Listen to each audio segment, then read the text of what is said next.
चंद बरदाई यहाँ आते समय महाराजा को 1 महीना ठहरने के लिए कह आए थे तथा अब 1 महीना होने को आ गया था। उन्हें दिल्ली का जीवन, चाहे वह कितना भी राजसी था, नीरस, सारहीन तथा आडंबरपूर्ण प्रतीत हो रहा था। नौकरों चाकरों से भरे महल में एक कैदी की तरह जीवन व्यतीत करना, शाही अदब आदाब के अनुसार शाही पोशाक पहनकर दरबार में जाना, राजा के गुणगान में कवित्व करना, उन्हें यह सब दिखावा दिखाई देने लगा था। किंतु महाराजा के प्रति अपार अपनत्व का भाव उन्हें दिल्ली लौटने के लिए विवश कर रहा था। अपनत्व का यह भाव मोह की सीमा तक विकसित हो रहा था तथा मोह सभी बंधनों का मूल कारण। चंद बरदाई सर्व सुखों का त्याग करने के लिए तैयार थे, किंतु महाराजा के प्रति मोह के बंधन से अपने आप को मुक्त नहीं कर पा रहे थे।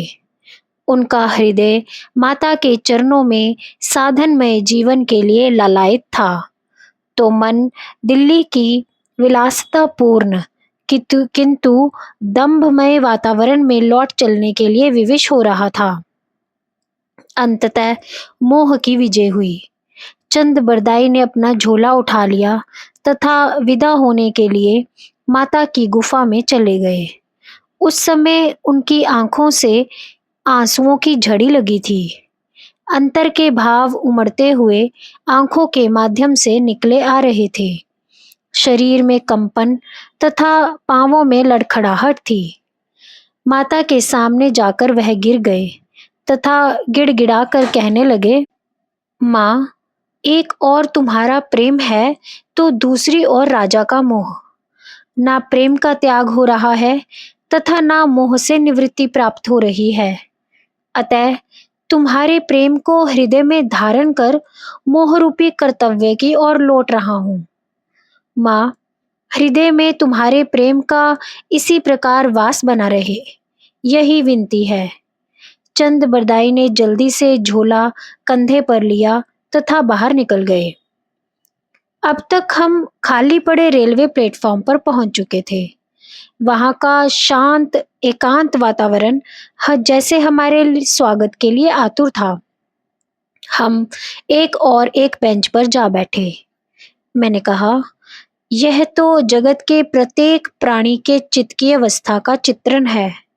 सबके अंतर में अध्यात्म तथा संसार का परस्पर द्वंद्व चला ही करता है। अध्यात्म भगवान के प्रति प्रेम का प्रतीक है, तो संसार मन में मोह के प्रचंड तूफान का कारण। यदि चंद बरदाई जैसे उत्कृष्ट एवं परिपक्व योगी ने भी मोह के सामने घुटने टेक दिए, तो सामान्य जनों की क्या मनोदशा हो सकती है, इसका अनुमान सहज ही लगाया जा सकता है। महाराज श्री, हाँ, इस समय चंद बरदाई संसार में मोह का ही प्रतिनिधित्व कर रहे हैं।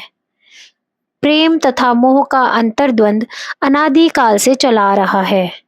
इस संघर्ष में ऊपर नीचे होता रहता है, किंतु संघर्ष निरंतर चला ही करता है। प्राय मोह का पलड़ा ही भारी रहता है, किंतु चंद बरदाई में मोह का आक्रमण भिन्न प्रकार का था।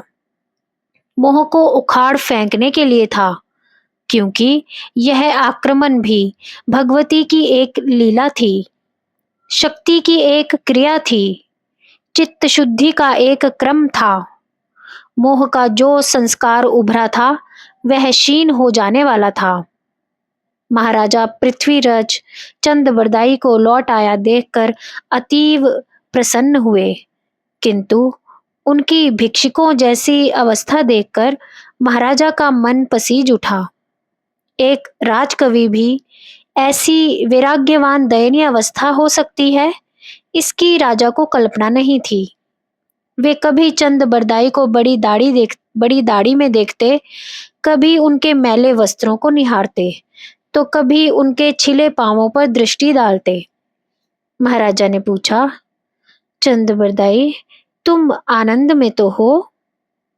चंद बरदाई, आनंद क्या है यह अभी जान पाया हूँ। ठाठ बाट में जीवन का कृत्रिम आनंद जीव को यथार्थ आनंद से कितनी दूर ले जाता है, यह अभी ज्ञात हुआ।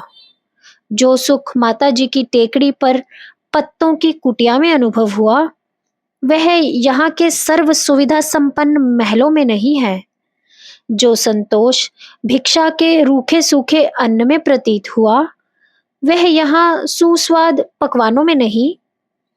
जो तृप्ति साधन की निरंतरता में देखने को मिली, वह सेवकों को आदेश देने में नहीं।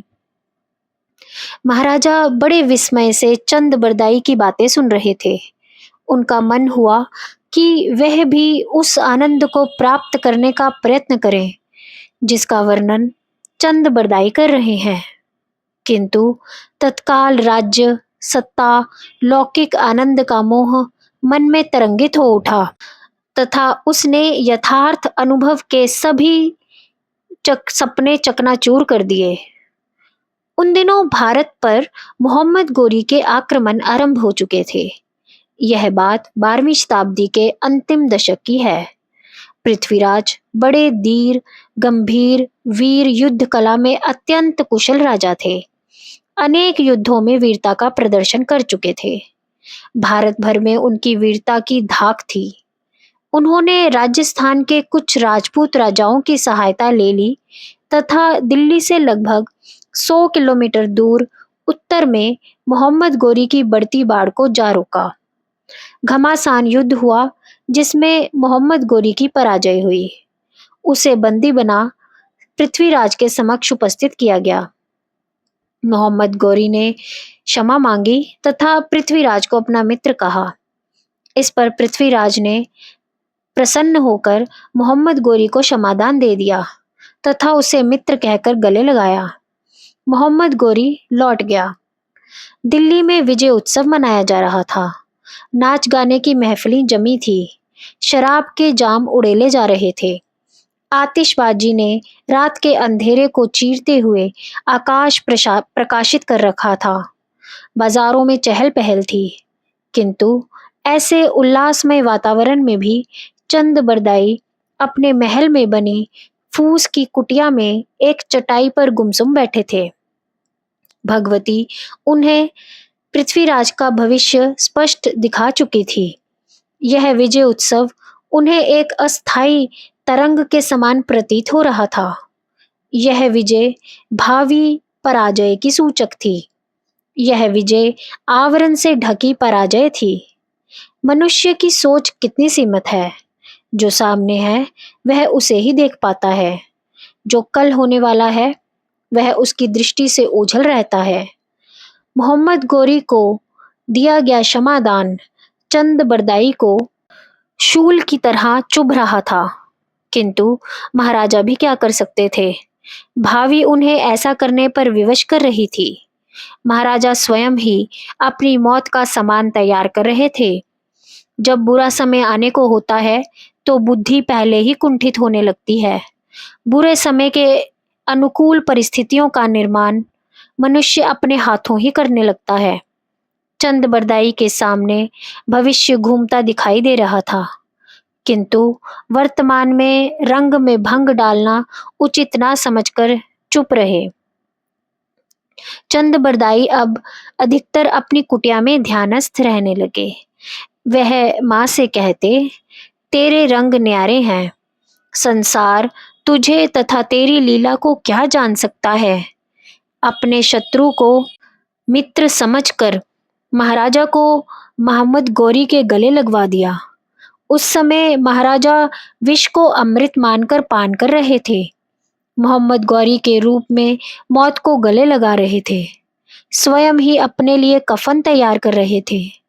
किंतु हे माँ, तू तो अपने बालकों का मंगल ही चाहती है।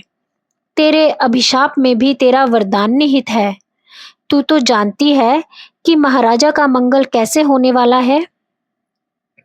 चंद बरदाई की महल वाली कुटिया में टेकड़ी वाली कुटिया से बहुत कुछ साम्यता थी, किंतु पत्तों की जगह फूस था।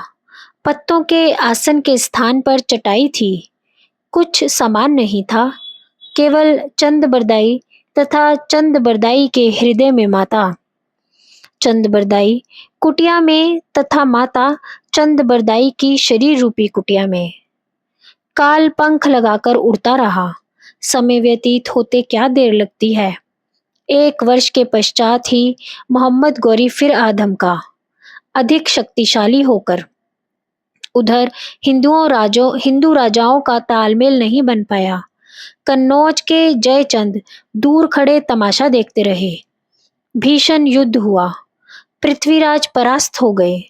उन्हें बंदी बनाकर मोहम्मद गौरी के सामने लाया गया तथा पृथ्वीराज ने मित्रता का वास्ता दिया। मोहम्मद गौरी ने हंसकर कहा, क्या शत्रुओं में मित्रता संभव हो सकती है? पृथ्वीराज ने कहा, मैंने आपको क्षमादान दिया था। मोहम्मद गौरी बोला, किंतु मैं वह भूल नहीं करूंगा। पृथ्वीराज को कारागार में डाल दिया गया। उनकी आंखें निकाल ली गईं। यातनाएं देकर निर्दयता पूर्वक उनका वध कर दिया गया। चंद बरदाई अपनी कुटिया में बैठे सब सुनते रहे, सर पटकते रहे, आंखों से अश्रु बहते रहे, किंतु होनी को कौन टाल सकता है।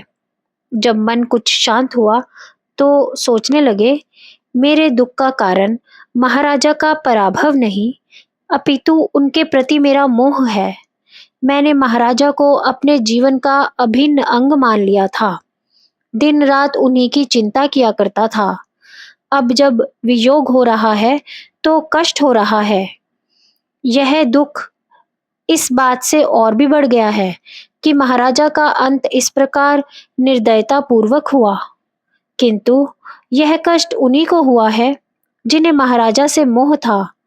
उन्हें तो नहीं हुआ जिन्होंने उन्हें मारा था, क्योंकि उन्हें मोह नहीं था। जितना मोह अधिक उतना कष्ट भी अधिक। अब मोह त्याग कर भगवती का भजन करो, यही उपाय है। जय गुरुदेव।